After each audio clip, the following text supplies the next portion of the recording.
गया सर, घर परिवार रिश्तेदार सारे छूट गए हैं। हम लोग को बहुत हीन भावना से देखते हैं लोग, जो भी देखते हैं हम लोग को बहुत हीन भावना से, परिवार रिश्तेदार वाले उतने बात नहीं करते सर। और मैं 2 साल से गाँव में भी नहीं गया हूँ अभी तक। दुख है सर, क्या बोलूँ, मैं अपने दुख और पीड़ा को किसी पर सामना नहीं कर सकता हूँ सर।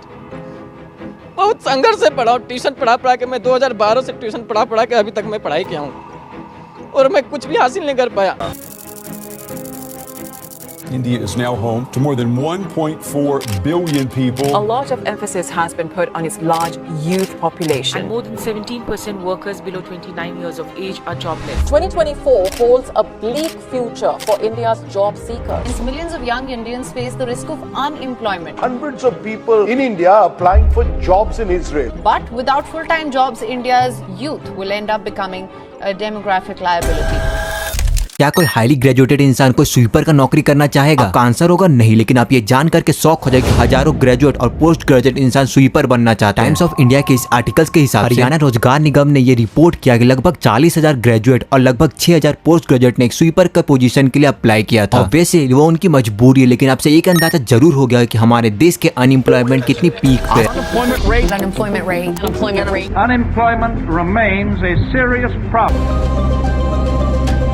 तक आप यही सोचते हैं कि अगर आईटी कॉलेज में मेरा हो गया तो मेरा एकदम लाइफ सेटल हो गया। इंडियन टुडे के ये रिपोर्ट से पता चलता है कि 23 कैंपस में 8% स्टूडेंट को कैंपस नहीं मिलता, जो कि एक आईआईटी स्टूडेंट है। सोचो दोस्तों, आईआईटी कॉलेज का अगर ये हाल है तो जो टियर 2 और टियर 3 कॉलेज से पढ़े, क्या उनको जॉब मिल रही होगी? सीएमआई की इस डेटा के हिसाब से 2024 में 9.2% अनएम्प्लॉयमेंट रेट जा चुका है, जो कि मैं आपको बता दूं ये अब तक का हाईएस्ट है। ये बात तो अनएम्प्लॉय के बारे में हो गया, लेकिन जो यहाँ पे एम्प्लॉयड है उनकी भी हालत कुछ अच्छी नहीं है। लोग ग्रेजुएशन करने के बाद इधर उधर भटकते रहते हैं और कहीं जॉब नहीं मिलती है। उत्तर प्रदेश भारत का सबसे बड़ा बेरोजगार युवाओं का राज्य बन चुका है। Around 35% of Indian youth were unemployed. By 2022, the number almost doubled. Vision of 1.4 billion isn't creating enough jobs for its expanding population. मैंने इन तमाम युवाओं के पास दिखाने के लिए शानदार डिग्रियां हैं, लेकिन इन्हें आता कुछ नहीं। हजारों नौजवान नौकरी के लिए लिटरली धक्के खा रहे हैं। क्या बेरोजगारी और महंगाई आपकी सरकार के लिए चुनौती है?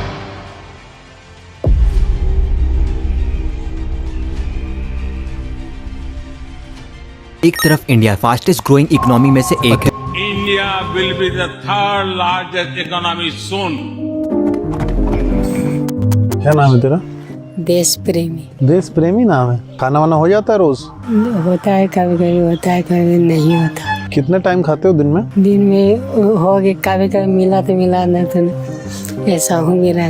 मतलब दिन में खाना नहीं भी मिला ऐसा भी हो जाता है? धी को मांग के कभी कभी खाते हैं तो खाते हैं, ना तो मांग के खाते हैं। दूसरी तरफ इंडिया अनएम्प्लॉयमेंट के एक बड़ी क्राइसिस से गुजर रहा है। भारत से लाखों ग्रेजुएट पास आउट होते हैं, लेकिन उनमें से कुछ लोगों को ही जॉब मिल पाती है। जॉब फेयर्स गए हैं, 4-5 कंपनी हो चुकी है हमारी, जो है बहुत ही ज़्यादा मुश्किल है। देखा जाए तो आजकल के दौर में हम लोग ग्रेजुएशन करने के बाद इधर उधर भटकते रहते हैं और कहीं जॉब नहीं मिलती है। आखिर में इसमें प्रॉब्लम क्या है? लोगों के पास डिग्री तो है, लेकिन आखिर वो एम्प्लॉयड क्यों नहीं है? इस प्रॉब्लम का आंसर मैं एक वर्ड में देना चाहूँ तो मैं ये बोलूंगा कि इंडिया के लोग स्किल्ड नहीं हैं। 2023 के रिपोर्ट के हिसाब से बस 50% ग्रेजुएट ही एम्प्लॉयड है। मतलब ये नहीं बनता है कि जॉब नहीं है इंडिया में, जॉब है, लेकिन लोग उतने केपेबल नहीं। आज के जमाने में बस डिग्री होना ही मायने नहीं करता। इंडस्ट्री जो चीज मांग रही है वही आजकल के ग्रेजुएट के पास नहीं है। आईटी सेक्टर का बात करें तो 2 लाख से ज्यादा वैकेंसी हर साल खाली रह जाती है। जॉब के लिए सुटेबल कैंडिडेट्स ही नहीं मिलते हैं। तो आखिर दिक्कत क्या है? हमारा एजुकेशन सिस्टम खराब है या कोई और प्रॉब्लम? अगर हम लोग अपना एजुकेशन सिस्टम को देखेंगे तो यहाँ पे बस थियोरेटिकल बेसिक स्टडी किया जाता है। यहाँ पे बच्चों को कोई भी प्रैक्टिकल नॉलेज नहीं दिया जाता। अगर दिया भी जाता तो बहुत ही कम। इंडिया के स्कूल और कॉलेजेस बस सिलेबस को कंप्लीट करने के लिए ही पीछे पड़े रहते हैं। इसके वजह से हमारा यूथ एकदम आउटग्रेडेड ग्रेजुएट्स हो रहे हैं, जो कि किसी भी इंडस्ट्री का काम कर नहीं है। चलिए जानते ये सारी चीज कोई कहानी के साथ। रोहन एक मिडिल क्लास फैमिली से होता है। वो बचपन से यही चीज सुनता है कि अगर अच्छे कॉलेज चाहिए तो तुझे अच्छे नंबर ही लाना होगा। कभी भी कोई ये नहीं बताया कि बस पढ़ाई नंबर लाने के लिए ही नहीं होता है, उसे असल जिंदगी में उपयोग भी किया जाता है। राहुल ने स्कूल में हमेशा अच्छे नंबर लाने का ही कोशिश किया, लेकिन उससे उसका लर्निंग कुछ भी नहीं हो रहा था। सिस्टम ये सब चीज उसे सोचने ही नहीं दिया, बस थ्योरी को याद करवा के उसे नंबर लाने पे मजबूर कर दिया। राहुल अपना स्कूलिंग एक बहुत ही अच्छे नंबर से पास आउट करता, फिर जाकर के वो एक अच्छी इंजीनियरिंग कॉलेज में जाकर एडमिशन ले लेता है। राहुल को मशीन में काफी ज्यादा इंटरेस्ट था, इसका वो मैकेनिकल इंजीनियरिंग का जाकर के स्ट्रीम चूज करता है। क्या जब उसी कॉलेज में उसे मास्टर पूछता है कि इस मशीन कैसे वर्क करता है, तो राहुल जो है पूरा किताबी भाषा में उस मशीन का वर्किंग बता देता है। जब राहुल मास्टर जी से पूछता है कि मशीन से हमें कब सिखाओगे प्रैक्टिकली, तो मास्टर मास्टर जी ये बोलते हैं कि ये सब तुम्हारा एग्जाम में नहीं आएगा, इसका मशीन का उपयोग करना कोई कंपलसरी नहीं है, इसका इन सब चीज को छोड़ दो। 4 साल के बाद राहुल अपनी इंजीनियरिंग डिग्री को कंप्लीट करता है, फिर एक कंपनी में बैठता है इंटरव्यू के लिए। राहुल का इंटरव्यूअर था उससे वो ये पूछता है कि आपने इंजीनियरिंग कंप्लीट किया, वो बहुत ही अच्छी बात है, लेकिन क्या आप कभी भी कोई रियल लाइफ में जो आप एक्सपेरिमेंट या फिर आप काम तो राहुल इस चीज का बहुत ही नर्वस से आंसर देता है कि सर हमारा कॉलेज में बस थियोरेटिकल ही पढ़ाई होता था, हमारे कॉलेज में प्रैक्टिकल होता ही नहीं था क्योंकि वो एग्जाम में नहीं आता। इंटरव्यूअर उनका रिज्यूमे को बंद कर देता, उनको रिटर्न कर देता है कि सॉरी हमको डिग्री वाले की नहीं बल्कि हमको स्किल्ड वाले वर्कर चाहिए। राहुल को हमेशा ये लगता था कि अगर मैं कॉलेज कंप्लीट कर लूंगा और डिग्री ले लूंगा तो मुझे एक बहुत ही अच्छी जॉब लग जाएगी, लेकिन जब ये इंटरव्यू से रिजेक्ट होता तो उसे समझ में आ जाता है कि डिग्री नहीं बल्कि स्किल होना चाहिए इंसान में। यही सेम कहानी हमारी सोसाइटी में लाखों लोगों की है। पेरेंट्स और रिलेटिव हमेशा एक ही चीज कहते हैं, किसी भी तरह से इंजीनियरिंग या फिर मैनेजमेंट का डिग्री ले लो, प्लेसमेंट तो आराम से हो जाएगा। रियलिटी इससे बिल्कुल ही एकदम अलग है। रिपोर्ट के मुताबिक इंडिया में 85% इंजीनियर अनएम्प्लॉयड है, मतलब कि उनके पास राहुल के जैसे डिग्री तो है लेकिन जो इंडस्ट्री को चाहिए वो उनके पास स्किल्ड नहीं लेकिन फिर भी हर साल लाखों स्टूडेंट बिना सोचे समझे इंजीनियरिंग कॉलेज जाकर के एडमिशन ले ही लेते हैं। समाज ने उनके दिमाग में यही डाल दिया है कि डिग्री होना ही सबसे बड़ी बात है। इसका सॉल्यूशन क्या है कि बस हम एजुकेशन सिस्टम को ब्लेम कर सकते हैं या हम खुद भी कोई बदलाव कर सकते हैं। माइंडसेट एक बहुत ही बड़ा इशू है। हमें बचपन से एक ही चीज सिखाया जाता है कि जॉब का मतलब सरकारी नौकरी होता है। पेरेंट्स का प्रेशर, सोसाइटी का एक्सपेक्टेशन और जॉब के भूख ने प्राइवेट सेक्टर के जॉब को सेकेंडरी बना दिया। रिजल्ट इंडिया में लगभग करोड़ों लोग सरकारी नौकरी के लिए अप्लाई करते हैं, जो गवर्नमेंट जॉब की जो नौकरियां होती है वो बहुत ही कम होती है और जो कि प्राइवेट सेक्टर में उतना सीट अवेलेबल होता है, लेकिन लोग सोचते हैं कि प्राइवेट सेक्टर का जॉब बहुत छोटा जॉब होता है या फिर उतना वो स्किल्ड ही नहीं होता। इसके पीछे भी एक बहुत ही बड़ी वजह है। रिपोर्ट के मुताबिक 2022 में 20,000 सीट के लिए लगभग 1.2 करोड़ लोग अप्लाई किए थे, जो कि एक सरकारी जॉब थी और वो भी थी एसएससी की। यूपीएससी सिविल सर्विस में हर साल लगभग 10 लाख लोग अप्लाई करके हैं, सिलेक्शन सिर्फ 1000 से 1200 लोगों की ही होती है। तो यहाँ पे बात ये होता है कि एक तरफ मिलियंस ऑफ जॉब सीकर हैं और यहाँ पे अवेलेबिलिटी बहुत ही कम है। और ही बहुत ही बड़ी वजह है कि सरकारी नौकरी को एक स्टेटस सिंबल बना लेना। हमारे तरफ एक आईएएस ऑफिसर या फिर एक रेलवे कर्मचारी को सैलरी के लिए ही नहीं बल्कि स्टेबिलिटी के लिए भी देखा जाता है। प्राइवेट सेक्टर में लोगों को ऐसा लगता है कि जॉब सिक्योरिटी ही नहीं है। कॉर्पोरेट वर्कर के जो इतने बड़े बड़े वर्किंग आवर्स होते हैं और हाई प्रेशर को अवॉइड करना चाहते हैं। यहाँ पे आयरनी की बात तो यह है कि प्राइवेट सेक्टर के जॉब एक ग्रोथ ओरिएंटेड होते हैं, लेकिन फिर भी इसे यूथ सीरियसली नहीं लेता है। प्रॉब्लम का सॉल्यूशन है माइंडसेट शिफ्ट। इंडिया में भी अगर हम लोग प्राइवेट सेक्टर के जो भी जॉब है अगर उसे हम लोग वैल्यू देना स्टार्ट करें, इंडिया के भी एम्प्लॉयबिलिटी रेट जो है वो एकदम हाई हो सकती है। यहीं से एक नई चीज की भी प्रॉब्लम स्टार्ट हो जाती है। ऑटोमेशन और एआई जॉब को एकदम डिस्टर्ब कर रही है। रिपोर्ट के मुताबिक 2025 तक 85 मिलियन जॉब जो है डिस्प्लेस हो जाएंगे, 97 मिलियन नए जॉब भी क्रिएट होंगे। यहाँ एक दिक्कत की बात यह है कि इंडिया के जो भी यूथ है अगर वो फ्यूचर के लिए रेडी नहीं होंगे तो ये जो वर्क है ये हमारे लिए नहीं होगा। नेस्कॉन के 2022 के रिपोर्ट के हिसाब से इंडियन के 75% यूथ के एसेंशियल डिजिटल स्किल ही नहीं है। एआई ऑटोमेशन जैसे नए जॉब तो क्रिएट होंगे, अगर इस वर्क रेस में अगर हम लोग पीछे हो गए तो जितने सारे जॉब आने वाले हो हमारे देश में नहीं आएगी और जो देश स्किल्ड है इसमें उसे जल जाएगी। फॉर एग्जांपल यूएसए और चाइना जितने लोग हैं वो यूथ पे एकदम भी बहुत ही ज्यादा पैसा इन्वेस्ट कर रहे हैं एआई और ऑटोमेशन के लिए। वो स्टूडेंट को काफी ज्यादा ट्रेनिंग भी देते हैं। इंडिया में उतना वोकेशनली ट्रेनिंग आपको उतना ज्यादा फोकस नहीं किया जाता है। जर्मनी और जापान के 60% वर्कफोर्स स्किल्ड बेस्ड एजुकेशन का हिस्सा होते हैं। इंडिया में ये 2 से 3% लोग तक ही लिमिटेड है। अगर हम लोग अपने वर्कफोर्स को इंप्रूव नहीं करेंगे तो एआई जैसे टेक्नोलॉजी भी एक नया क्राइसिस लाने वाला है इंडिया में। एक ही सॉल्यूशन निकल सकता है कि हमें अपना इंटरेस्ट एआई में ज्यादा लाना चाहिए। जितना मन करे उतना प्रैक्टिस करो चीजों को, तब ज्यादा अच्छे से मेमोराइज कर पाओगे। जितना भी अपकमिंग जॉब आएगा हम उस पर ज्यादा अपना स्किल दिखा करके जॉब को अपने तरफ ले सकते हैं। लेकिन आपको ये भी चीज जानना जरूरी है कि इंडिया में उतना जॉब उपलब्ध ही नहीं कि आप उतना जॉब कर सको। इंडिया में लगभग 1 लाख स्टार्टअप है लेकिन 90% से भी ज्यादा स्टार्टअप फेल हो जाते हैं क्योंकि इन्हें प्रॉपर फंडिंग और मेंटरशिप नहीं मिलती है। अगर हम स्किल्ड बेस्ड एजुकेशन और एक स्ट्रॉन्ग स्टार्टअप बनाएं, इंडिया में अनएम्प्लॉयमेंट का जो क्राइसिस है काफी हद तक सॉल्व हो सकती है। गवर्नमेंट और प्राइवेट सेक्टर को मिल करके स्किलिंग पे काफी ज्यादा फोकस करना चाहिए, वरना इंडिया के वर्कफोर्स ग्लोबल कंपटीशन से काफी ज्यादा पीछे रह जाएंगे। बहुत लोग ऐसा भी कहते हैं कि जो ओवर पॉपुलेशन है वही सबसे बड़ा कारण है अनएम्प्लॉयमेंट का। बहुत से लोग इसे डिनाई भी कहते हैं। रिसर्च के दौरान मैं एक ध्रुव राठी का एक वीडियो देखता हूँ जिसमें कि वो डिनाई करते हैं कि पॉपुलेशन अनएम्प्लॉयमेंट का कारण ही नहीं है। अनएम्प्लॉयमेंट के पीछे असली कारण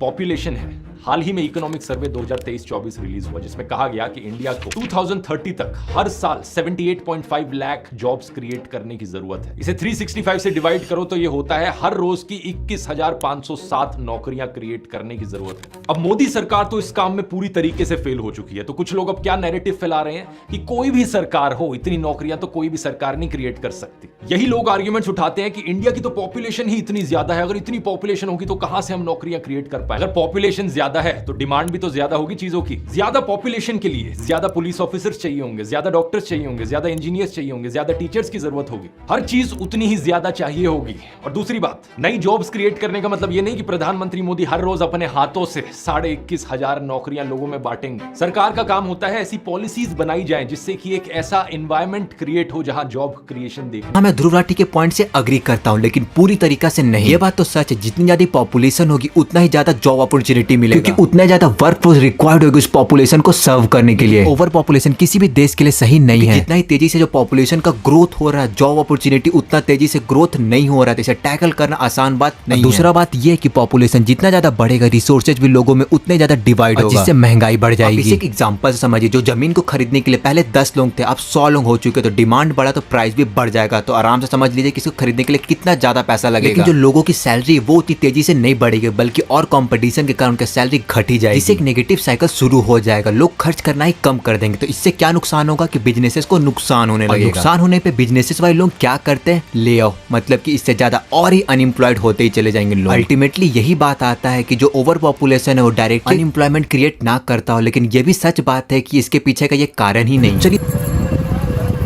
ग्रुप डी, मुझे पता है कि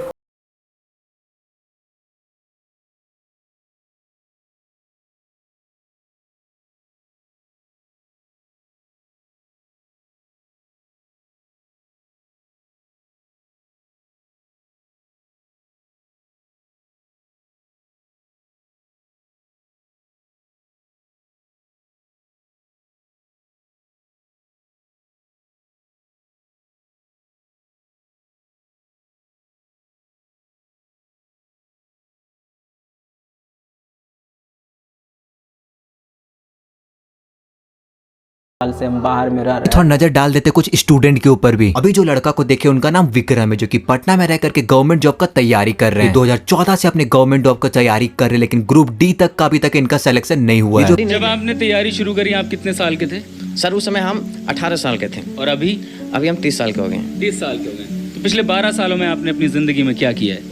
जिंदगी में सर पढ़ते गया, डिग्री लेते गया। मैंने 3 सब्जेक्ट में पोस्ट ग्रेजुएट किया, बीएड किया, सीटेट क्वालिफाइड है, नेट क्वालिफाइड है सर। और सीजीएल मेरा एक ड्रीम जॉब था कि हम एक अच्छा नौकरी पाएंगे। मैंने बहुत मेहनत किया, मेहनत के साथ मैंने क्या नहीं सेक्रीफाइस किया। मैं 2 साल से घर भी नहीं गया हूँ आज तक। मुझे डर लगता है कि घर जाऊँगा, कुछ पैसे नहीं देंगे। मैं यहाँ पर ट्यूशन वगैरह पढ़ा के कुछ मजदूरी करके, और मैं अभी तक लगातार संघर्षरत हूँ सर। लेकिन इम्तिहान नहीं हुआ। इम्तिहान हुई सर, लेकिन पेपर लीक हो गया। आप वीडियो देख रहे हैं ना, ये 2 लोगों की कहानी नहीं बल्कि ये करोड़ों लोगों के एस्पिरेंट के ये हालत है। अगर इसमें इनको जॉब नहीं मिली तो क्या इसमें इनकी गलती है? इस चीज पे तो मैं बात नहीं करने वाला हूँ, क्योंकि मैं अपने प्रीवियस वीडियो में इस चीज पे बात कर लिया हूँ। अगर आपको इसके बारे में भी जानना है तो आप जाकर के मेरे प्रीवियस वीडियो को देख लेना, बहुत ही अच्छी तरीके से एक्सप्लेन किया। आप में से कितने लोग इस क्राइसिस से परेशान है मुझे कमेंट करके जरूर बताना। मुझे लगता है ये चीज देख करके आपको अंदाजा लग गया होगा कि हमारे देश में क्या चीज की कमी है और कौन सी फैक्टर है जो कि हमारे देश के लिए एक बहुत ही बड़ा कारण है अनएम्प्लॉयमेंट के लिए। ऐसा लगता है कि इस वॉर को रुकवाने के लिए सरकार को अनएम्प्लॉयमेंट पे ध्यान जरूर देना चाहिए। तो अगर आपको ये वीडियो पसंद आया तो अपने दोस्तों के साथ शेयर करना, और ऐसे वीडियो के लिए मेरे चैनल को सब्सक्राइब कर दो, लाइक करना मत भूलना, और आपका क्या ओपिनियन था इस चीज पे कमेंट करके जरूर बताना। जय हिंद, जय भारत।